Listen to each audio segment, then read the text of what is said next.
Hello and welcome to Cracked Open, a podcast guiding you on your journey to becoming a vessel of unconditional love. And this is your host, Beck Milonas, High Priestess, Channel, and Activator. Join me on this series as I share reflections, insights, and channel transmissions from my journey of walking the initiation path. Each episode is a unique transmission containing supportive frequencies to facilitate the deepest healing, activation, and reconnection with your soul. I invite you to open your mind and set the intention to receive this episode into your heart space. Let's go. Hello, beautiful souls, and welcome back to another episode of Cracked Open, a podcast about becoming a vessel of divine love. I have to firstly apologize for the shocking lighting today. It's not great, but it is what it is. We're going to just work with it. I got inspired to come on, and it's late at night, so it's not the greatest lighting in the world, but here we go. So I am convinced, and the evidence keeps stacking up, right? Through my journeys, my travels, and my experiences, through my paths of relating and dating and intimacy and healing, right? That led me to write my second book, Big G Energy, which is all about sacred masculine. And through everything that I've experienced, I am going to put my phone on Do Not Disturb. It's already on Do Not Disturb. I am convinced that there is only one type of man that an oracle should be with. And it is not a super activated starseed, shaman, oracle like herself, spiritual, in inverted commas, spiritual man. We're going to unpack the spiritual man on this conversation and what an oracle actually requires and what an oracle actually needs.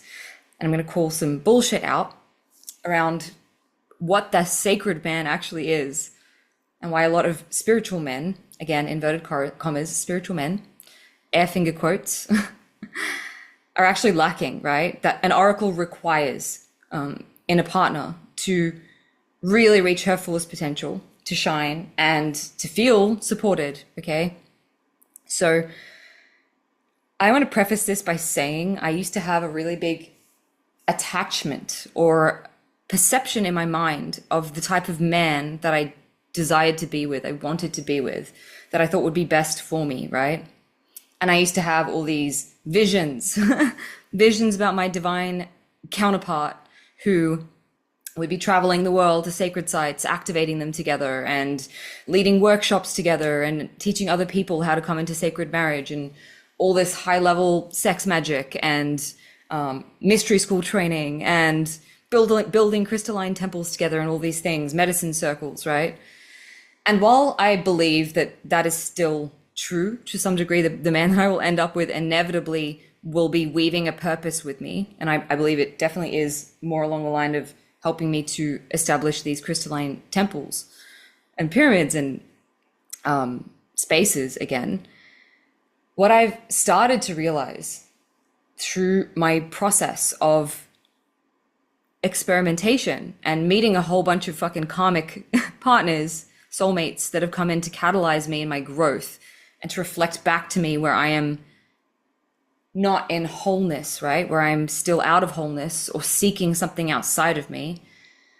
What I have realized is that there may be a distortion in that desire, right? Of thinking that we need a certain type of man to fulfill some vision or idea of what a sacred union looks like and what sacred marriage is and fulfilling like a higher purpose with a partner.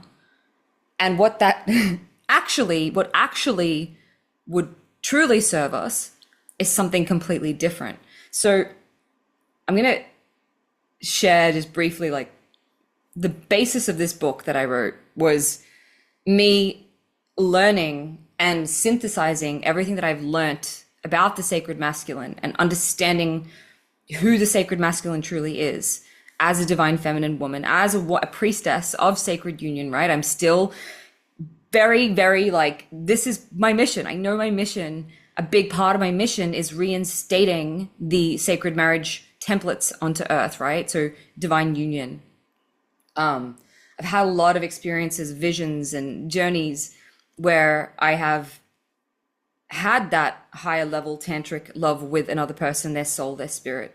And I went through an experience, I've been through a few, and I'm sure many of you on here, of like a false twin flame, which I fuck that word, like I don't even subscribe to the word twin flame anymore because I think it's so damaging and problematic. But I had the experience of this man who I had this like super, and this was like after a whole bunch of comics that came to like show me, you know, a whole bunch of stuff and learn a whole bunch of stuff. And I had this experience with this man that mirrored this twin flame dynamic. And I was having all these crazy experiences, right?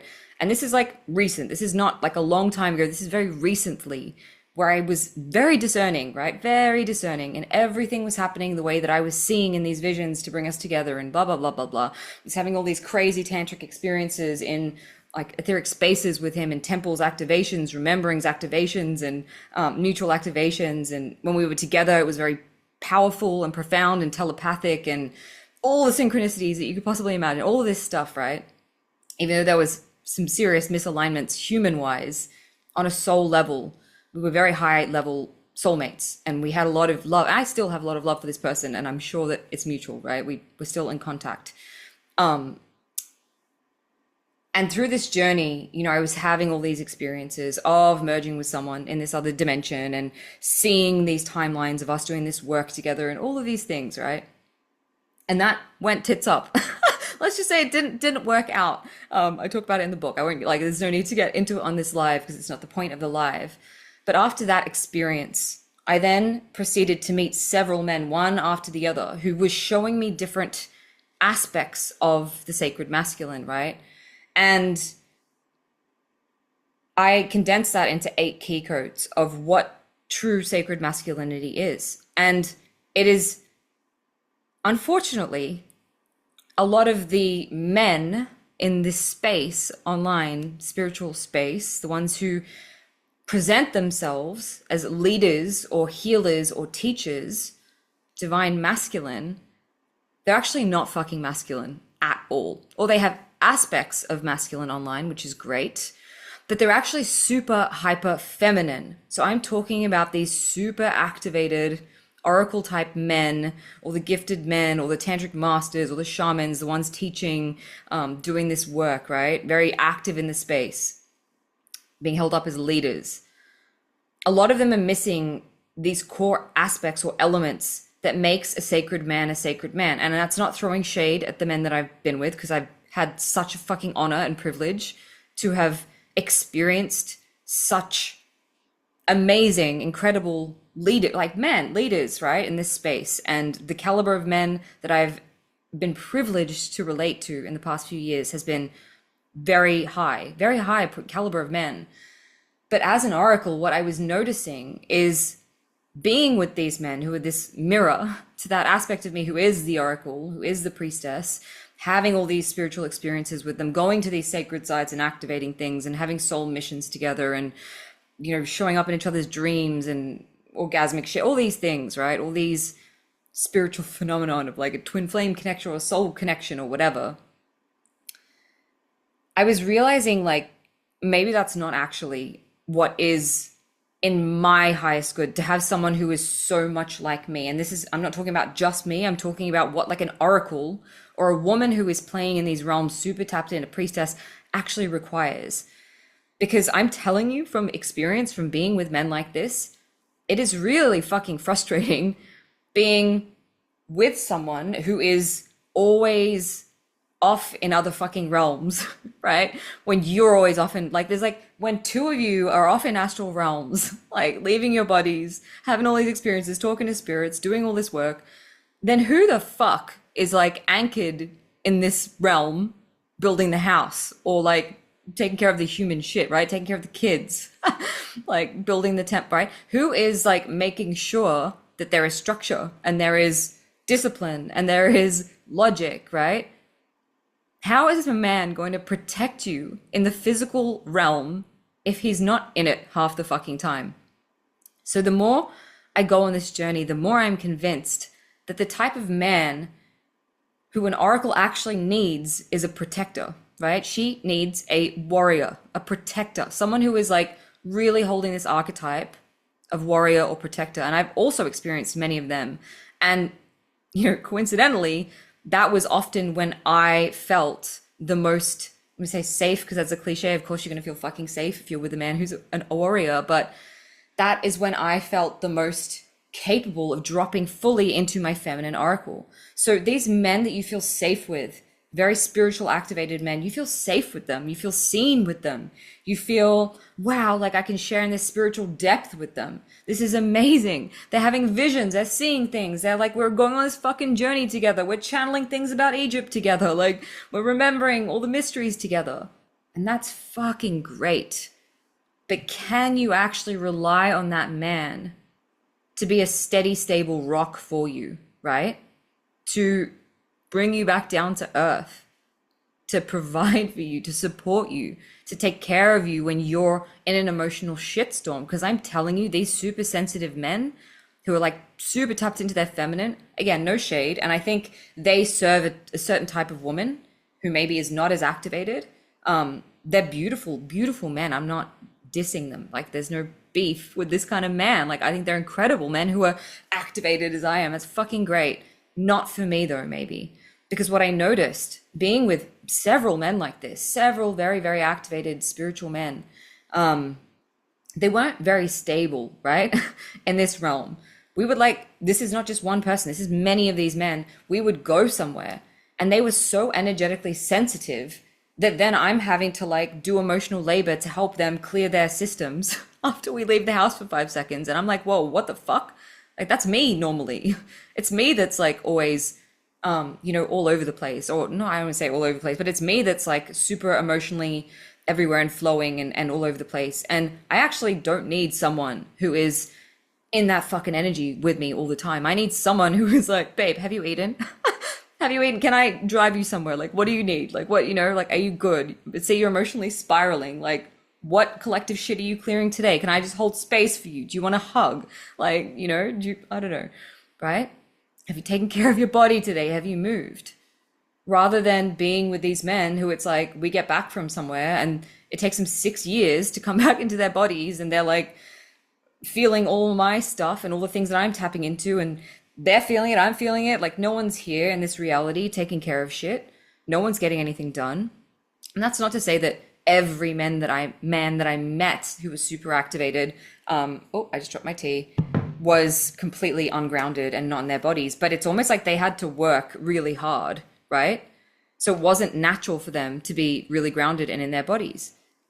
And it became really hard for me to be fully in my essence, like fully myself. I found like I was going into more of a masculine energy. And there were moments where I was like, what the fuck? Like, wait, what? Right? Especially if you're with someone who like follows like oracles, follow this very shamanic, like living, moving nomadically, just following the pings, right? Like you're following the energy all the time. Imagine trying to have a family with a man like that, who was also really ungrounded and always following the, right, the flow of energy or whatever that is, couldn't settle down, couldn't commit, you couldn't depend on them because they were never there, right?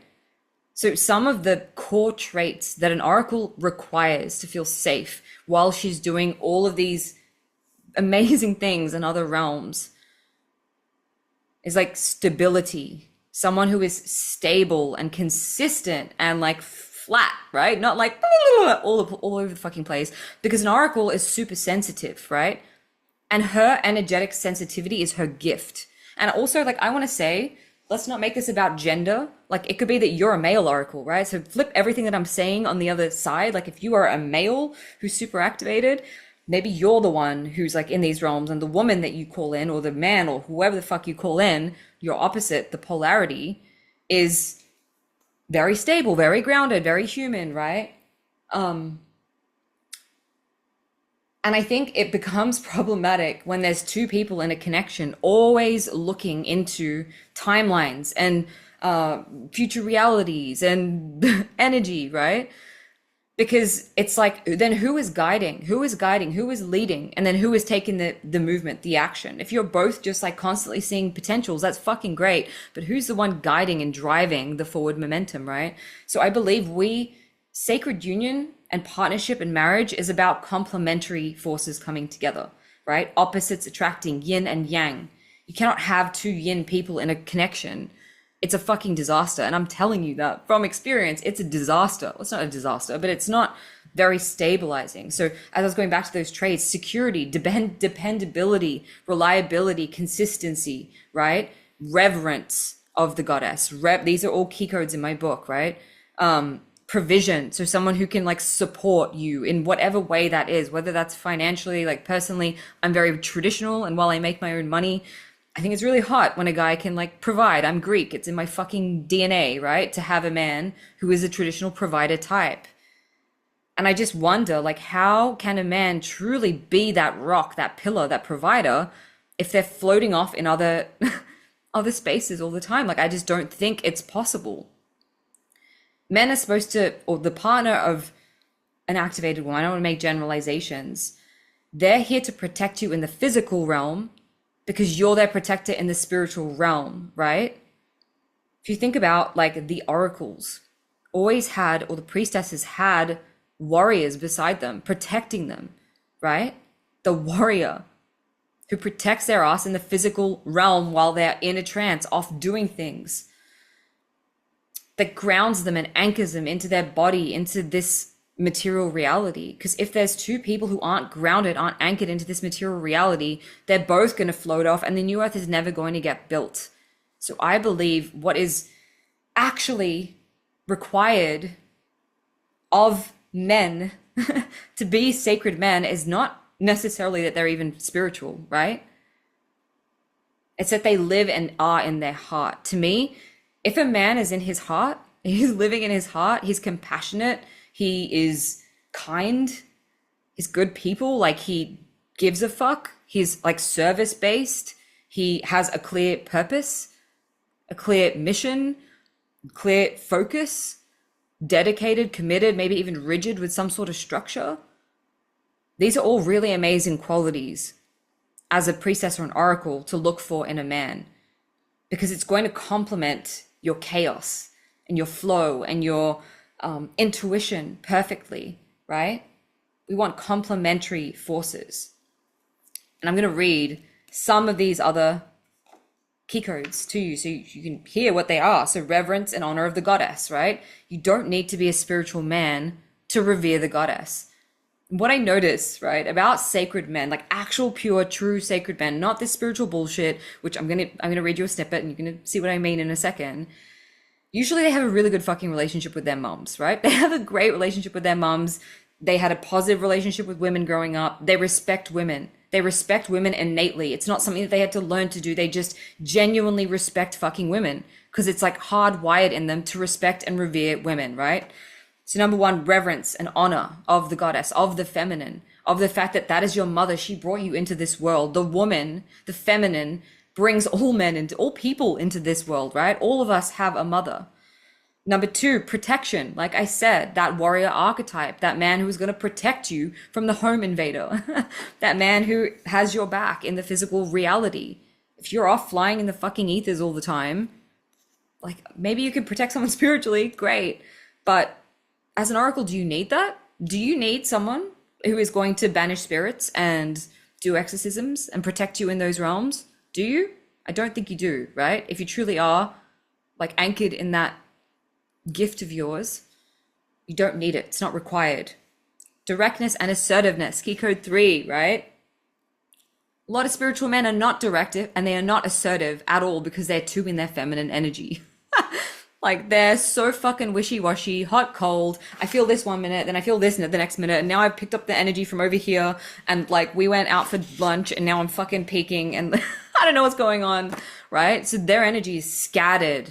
It's like some flip-floppy, wish-washy, like ungrounded, unstable, not clear energy, right? Let's go with the flow. Let's see what happens. Let's feel the vibe. Like, fuck that shit, okay? As an oracle, You do not need a man in your life who's like, woo, like, let's go with the flow. Let's follow this fucking current. You're following the current all the time anyway.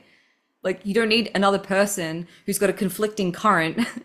You need to be like, hey, I'm seeing and I'm feeling this current now. Baby, you anchor it in for me, right?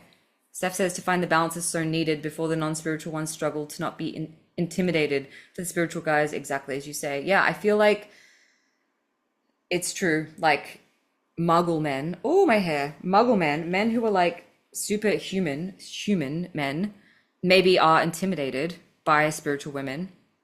But at the same time, the spiritual men are too feminine, so they've lost that masculinity, right? The masculinity, which is that I'm gonna fucking go up to this woman because she's hot and like ask her out and then assert myself, assert my dominance, right? Dominance. That's a dark masculine trait. It's fucking hot. And if like, I don't know a single woman, and I'm generalizing, that doesn't find that hot, like that biologically we're turned on by that because it's innate in us. It's like we're hardwired biologically to want a man who is dominant and assertive, right? So this is just biology. I'm just talking about biology, right? Women are naturally intuitive, men are naturally assertive and dominant. Women invite, open, soften, flower, initiate, but we do not make the move, right? We don't make the move. Presence, integrity and strength of character is another one.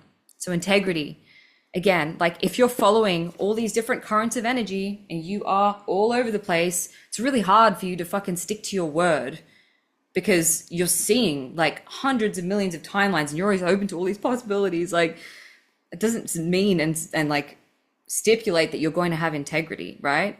A man who says, I'm going to be here at this time, I'm going to show up for you, and they do, boom, that's simple. Like it's not fucking rocket science. You don't need to be a spiritual man to respect that my word is my bond, right? You don't need to believe in Buddha or ascension or Kundalini or any of these things to just show up. Just fucking show up. Like it's that simple. Just show up. Just show up and do what you say that you're going to do and have discipline. Like that's it. Strength of character. Like another thing about these highly spiritual men is because they're so feminine and sensitive. Again, I'm generalizing a lot, guys. I'm aware that I'm really just generalizing a shit ton on this podcast episode, but I'm just sharing because I feel like the people who listen to this are very similar to me. And so I'm sharing my experience. And if you're not like me, then, you know, maybe take the inverse of everything that I'm saying because you wouldn't be attracting similar things, right? You're just attracting a different experience. I'm just sharing my experience and hoping that that helps because I've had a lot of women just like me who have the same feelings, right? Strength of character, like that is integrity. That is like the knight, the valor, what's the word? The knights of valor, the knights of the round table. Like my word is my bond. Integrity is everything. It's like, there's a word. Why I just can't think of the word. It's like so annoying me. It's pissing me off now. Valor is the word, right? Commitment to something bigger. Commitment to a higher code of ethic, right? You don't need to be spiritual to have a higher code of ethic, right? Ethics. And to show up when you say you're going to show up. The next one is presence. Again, like, I just feel that from my experience, men who are so multi-dimensional and tapped in everywhere and like very activated, it's quite hard for them to have presence. Like presence, which is just like, boom, I'm just here watching you and not get pulled into whatever it is that you're feeling, right? It's really fucking difficult for a man who is like who is activated to that degree and can feel you and empathizes with you and gets pulled into the current of like everything you're going through, to just be here and be present and just hold that neutral space, right? Once again, you don't need to be a spiritual man to have presence, right? You just need to be in your heart. Like it's heart-centeredness, it's heart consciousness. And when I keep saying spiritual man, I mean, I'm literally referring to the types of men that put themselves online and like put themselves on a pedestal as teachers, leaders, healers, divine masculine, right? That's what I'm talking about. That's the stereotype of spiritual man, the super activated ones who are like on the tantric path and shamans and starseed, whatever the fuck, right? That kind of man, spiritual man that goes to ecstatic dance and does ayahuasca and all of that. I'm making, again, generalizations for a purpose, for a point here, right? You don't need to be highly spiritual to have presence, to be able to sit with a woman or anyone really with just full presence, full attentiveness. I'm not on my phone doing something. I'm not reading your energy. I'm just like, here, I'm blank, I'm neutral, and I'm holding space for you, right? Traditionally, men and the masculine, they are not emotional. Like, yes, they have emotions, but they're not meant to be emotional. They're meant to be logical. Women, or for the feminine, is the more emotional aspect, right? So it's like neutrality. Neutrality is much more masculine. Neutral presence is masculine, whereas sensation, feeling, and intuition, emotion, that's feminine. So like when you're very in sensation and you're very in sensitivity and emotion and you're riding waves all the time as an oracle, which is so innate and part of us, you just need someone who's like going to hold a clear field for you to move through that and not get tied up and tangled into it or over-identified with it or take it fucking personally, right? That's the other thing too. It's like, you need to take this stuff personally. Compassion, which goes with the last one, and open-heartedness. Again, you don't need to be necessarily spiritual to be open-hearted, to be in your heart, to live from your heart, to be a good person, right? And I've met so many beautiful men, particularly here in, I feel like up north, there's like a lot of just really heart-centered men, good men, just like they have no reason, that maybe not even spiritual, but they're just, you can just tell they're like, love their families. They're just really good, kind, warm, compassionate, not macho, like misogynistic, and chauvinistic, and I blended them into one word, right? Not men like that, just good people, right? Good people, good-hearted, kind, compassionate men don't have to be super emotional to be compassionate, right? You don't have to be so activated and tapped in and like feeling someone's fucking pain and empath, like no barrier, to be compassionate. Compassion does not require you to feel someone else's emotion. Just understand the humanity of it and be able to hold space for it. I really should stop wearing this ring when my hair's all curly because it's getting all tangled. So purpose is key code 7. Purpose, discipline, focus. What are they here for? What is the reason that they're moving toward? Like, what are they moving towards? Right? An oracle has a purpose. She has a spiritual mission. She cannot be with a man who doesn't have his own purpose, right? But a purpose doesn't necessarily need to be this big spiritual, like, oh, I have this mission to activate 144,000 starseeds and my big channel, right? Like, doesn't need to be like that. It could be, my purpose is to provide for my family. My purpose is to provide for my community. My purpose is to be a pillar. My purpose is to build houses, right? As long as someone knows what their purpose is, then they're focused and they're moving towards something all the time. They're not distracted. They're not all over the fucking place. They're like clear, they're direct, their path is clear, their energy is clear. And the final one is provision and support. And I kind of touched on that. Like, these men who have mastery in all these spiritual realms, that's great. But do you have mastery in the physical realm? Because, like, that's all I'm saying. I'm just going to leave that one there. Like, that's a personal one. Because some people don't, like, they don't subscribe to the men being the traditional provider. But for me, a sacred masculine desires to provide. They're not jaded about it. They're not like, I feel like I'm fucking forced to have to want to provide for women and I'm bitter about it because women don't need me. And like, I spoke to someone recently and it was that energy and I was like, you know what, like, that's like gross energy to me. It's like the fact that you're getting bitter about it, it's like, I don't indulge that, right? Like, I don't indulge men who are like bitter about having to provide and support. Like, it's a fucking honor. If you revere the goddess, it's an honor to support the goddess, to support the feminine, so the feminine can be in her essence. And you know what? It's not only an honor, it's a gift. Because if you're really a sacred man and you understand that a woman in her essence, an oracle in her essence, will change your fucking life in the most profound, incredible way. That woman is going to amplify your money. She's going to amplify your happiness. She's going to bring magic into your life. She's going to amplify your purpose, your path. She's going to give you a direct, clear line to your highest fucking timeline, right? She's gonna hold you to your highest all the time. She's gonna hold you accountable to being better. She's gonna tell it like it is. She's gonna have the guts to call you out on your bullshit. Oh my God, it's terrifying, right? That kind of woman, like that saying goes, behind every man or every successful man is a strong woman.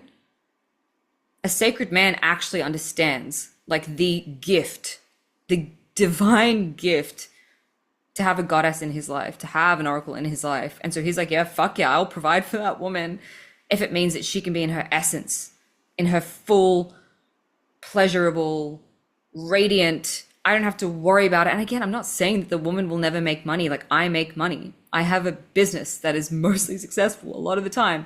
I have months which it tanks and I'm like, what the fuck? Like, what the hell? Right? But most of the time, I'm very capable of providing for myself. But do I want to continue to provide for myself when a baby is like on the way, or I have to step into that role and away from my business to nurture my child? Like, no, I don't. I want to be able to focus on my gift, which is like childbearing and nurturing children and raising children and nurturing my husband, right?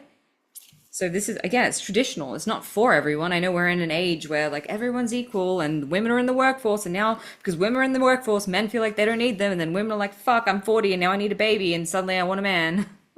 But now the men are like bitter and they become too feminine. There's a whole rant that I'm not even gonna get into. So I'm just gonna share a little bit from the book. That's going to summarize everything that I've just said.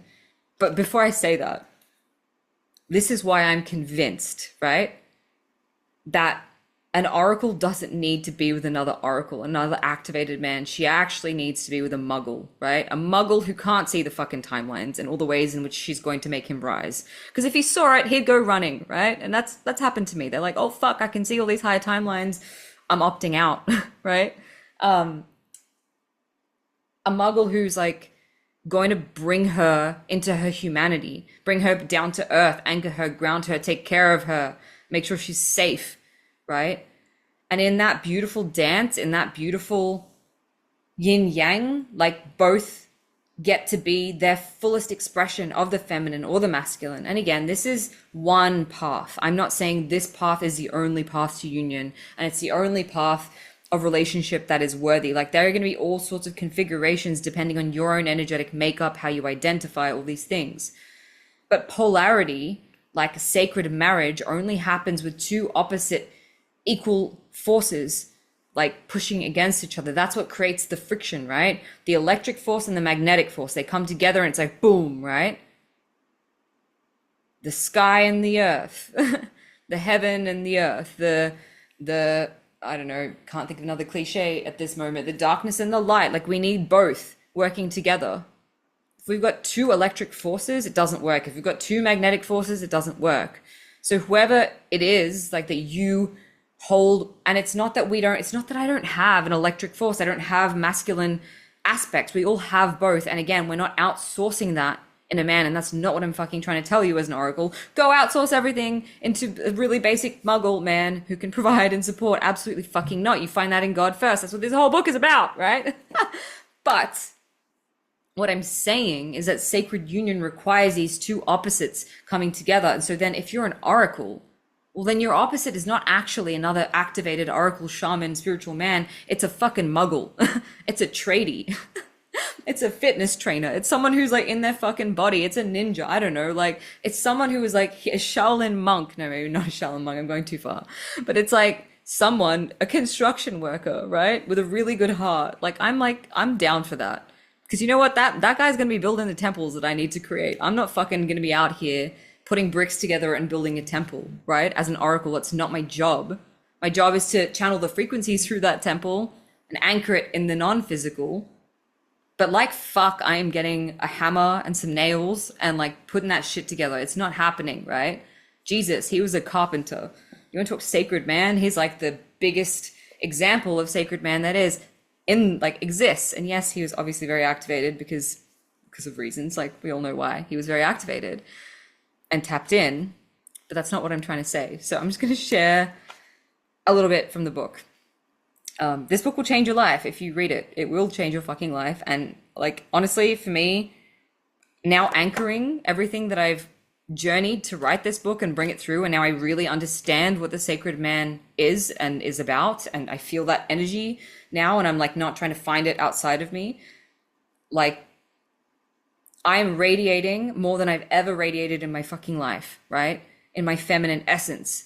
Now, no longer trying to be with these spiritual men who, frankly, are not fully in their masculine. So I'm going to just read this. Oh, okay. The distortions surrounding masculine energy in our world must be dismantled and healed, not tomorrow, not someday in the future. It needs to happen now if we're ever going to truly build this new earth. And that includes the spiritual ego and unhealed trauma masquerading as divine masculine in our spiritual community. Because here's the truth.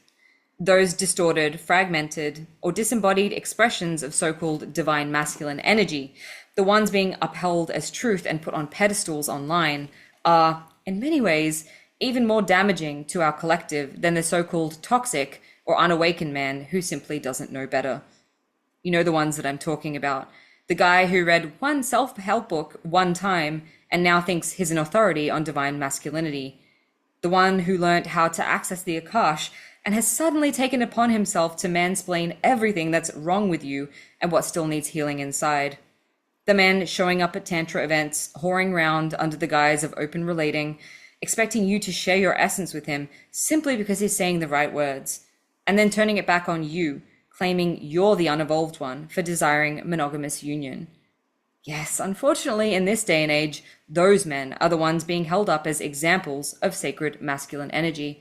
And as much as I adore the masculine, the dark goddess in me has frankly had enough of the bullshit. I'm going to just skip ahead a little bit.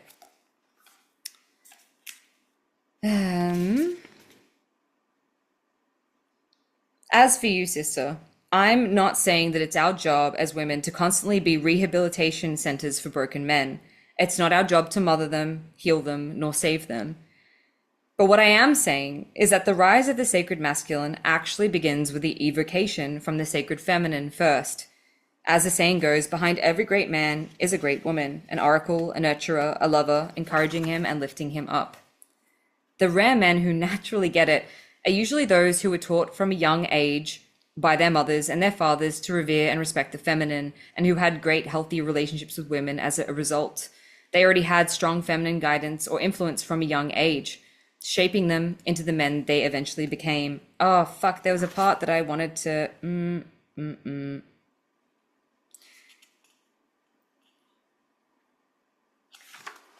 Anyway, doesn't matter. Which is why it's so important for us as women to do our own inner masculine work, not to avoid it or deflect it, all our issues onto the men in the past who couldn't meet us, so that we can be that clear mirror, that undistorted field of truth, that frequency radiating the potential of the goddess and what she offers when she's fully held, resourced, provided for, and supported by the sacred masculine. Without doing our own work and addressing the distortions around masculine energy within first, we fall the risk of blaming, shaming, and projecting onto the masculine out of misplaced anger, frustration, and angst from our own wounds and past experiences. We risk perpetuating cycles of toxic masculine behavior, justifying to unhealed men the belief that women are too emotional, crazy, unreasonable, or just lashing out, instead of allowing our clear and honest reflections to be received with truth that reaches the core and dissolves with unflinching compassion and unconditional love. When a woman has healed her own inner masculine wounding, she becomes capable of evoking a prince or a page to rise into his king from a place of purity and sovereignty. And if she's awakened the boundaries and protection of her divine father within her, she also knows when it's time to abandon ship. She can easily discern which men are not even worth her nurturing or who are not yet capable of rising to meet her.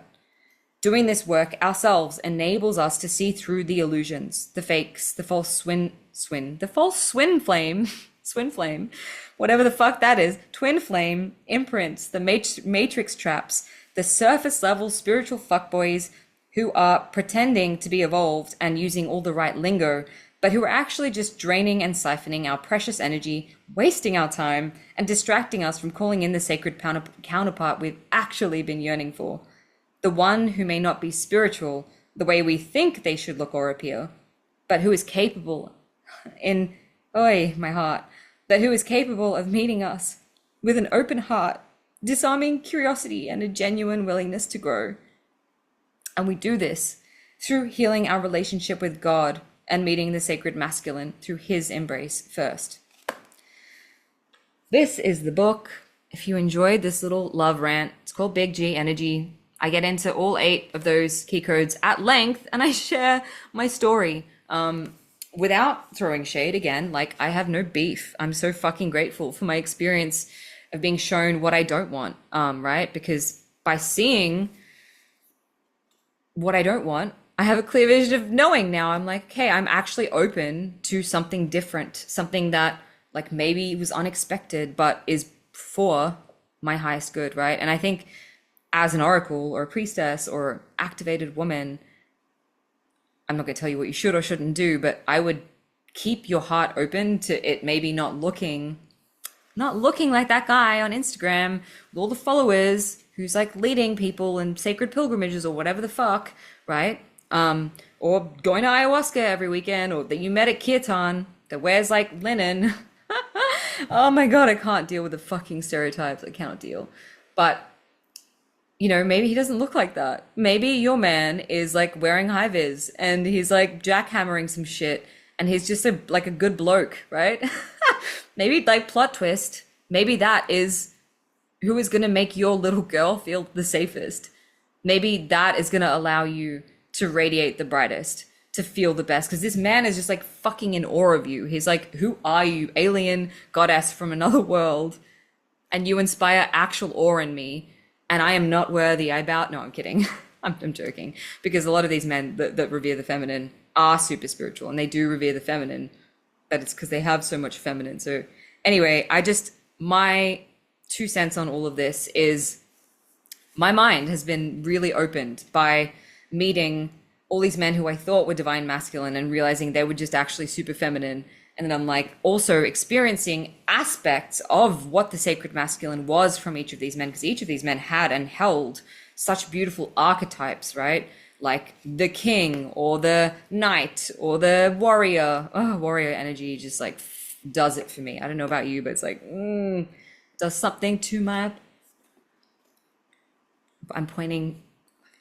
Anyway, so yeah, that is where I'm gonna leave that rant. And if you are a very activated person that does not identify as a female, right? I just had to check that what I was saying.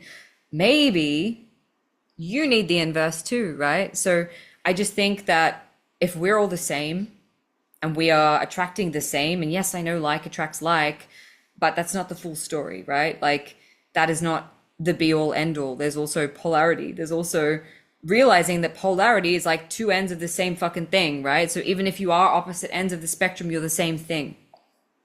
So I'm going to stop my chat there. Food for thought. Definitely go pick up this book if you're feeling it. Getting some really beautiful feedback on it now. And go keep your heart open and see what shows up, right? What shows up when you are unattached to it, having to. One more thing before I know I'm gonna go, and then I'm like still ranting, just came into my mind of like, look at what you were desiring in a partner or a man.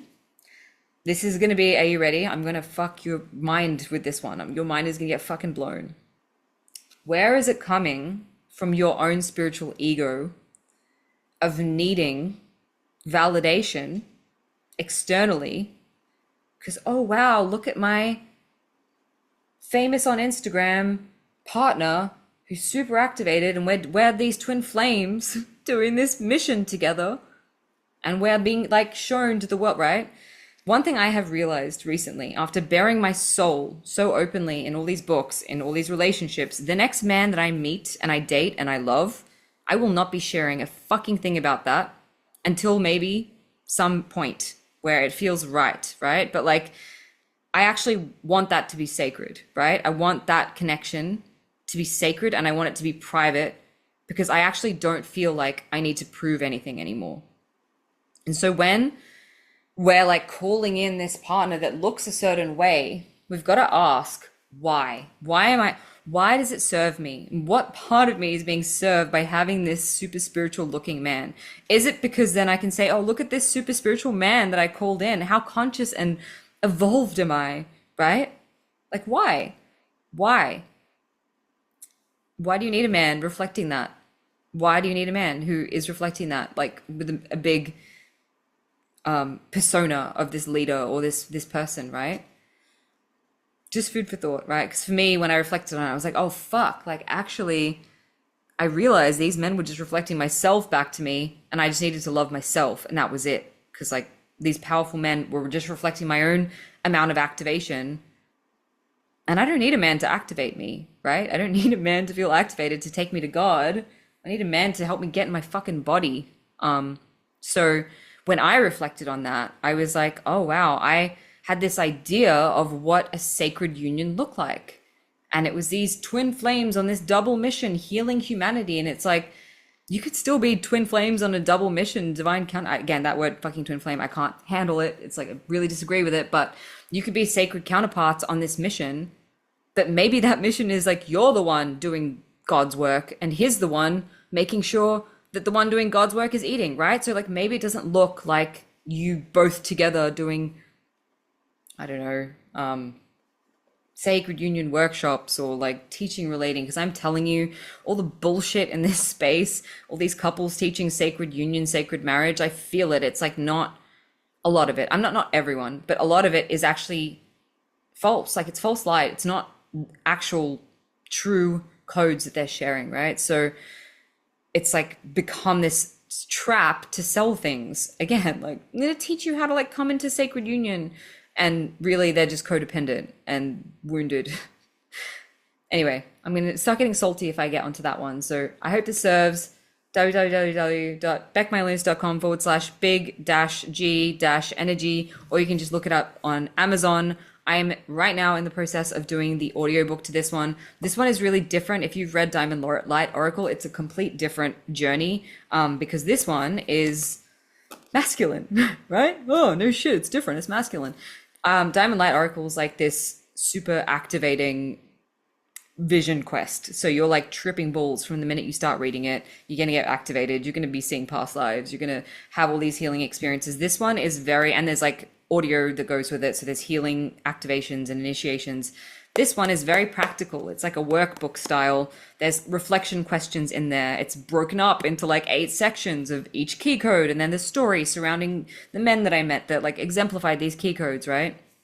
So it's a different style. It's for men as well, right? Like, if you're a man, please read this fucking book. Please read this book and then gift it to all your brothers. So they're like, stop going to kirtan and start just like learning how to hammer shit. No, I'm kidding. That was a joke. Like, you can go to kirtan and hammer shit, right? Because we can all do everything. But yeah, like, give this to men so they understand like what a sacred man is and what a woman like me, like any woman who's actually in her feminine essence, needs and requires from you. And what the world needs. The world needs more of these men. And you know what? They're everywhere.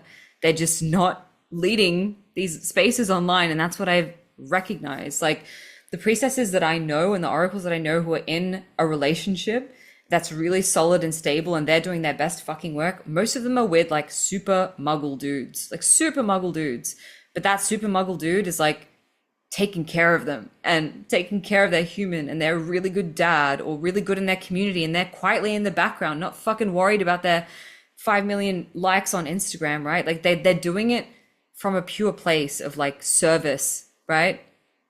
So that's all I'm saying. They exist. I know they exist. I've met a ton of them recently, and it's like beautiful for me. So if this resonated, please check it out. If you're calling in Sacred Union, check it out. If you want to heal your relationship with God, which is the foremost part of all of this, is like coming home to the masculine aspect of God. I go into the Gnostic path. I go into Mary Magdalene and Jesus and their union. I go into what sacred marriage actually is. And I kind of started on this live talking about it, but I go deeper into it. So this book is for women and men. It's like not just for, it's for, if you identify as a fucking lamppost, great, go grab my book. It's not gender specific. I'm talking more about energy here. So masculine energy, because the reality is which is what I experienced, which is why I wrote this book, guys, why I'm a fucking expert on this, because thank you, Chiron, in my seventh house. Like, now I know. Now I fucking know through experience. The reality is, if you have unhealed masculine energy within you, or God wounding, or father wounding, or any sort of masculine distortions, if you're a man, you're not going to be able to show up as a sacred man, right? You're not going to be able to be in that energy. And if you're a woman, you're not going to be able to call that into your external reality. Like, you're just going to be calling back men who reflect what you're in resonance with, right? So for me, it was like super feminine men, or men who couldn't meet me, or men who couldn't provide, or men who couldn't support in the past, couldn't be direct and assertive, and all these other things. My throat hurts. I'm going to jump off. I've been ranting. I love you all. Goodbye. Thank you for listening to another episode of Cracked Open. Don't forget to hit subscribe and share with a friend if this episode has served you in any way. For more information about the work that I do, or to get in touch with me, read the show notes or head to beckmylonis.com. Until next time, beautiful soul.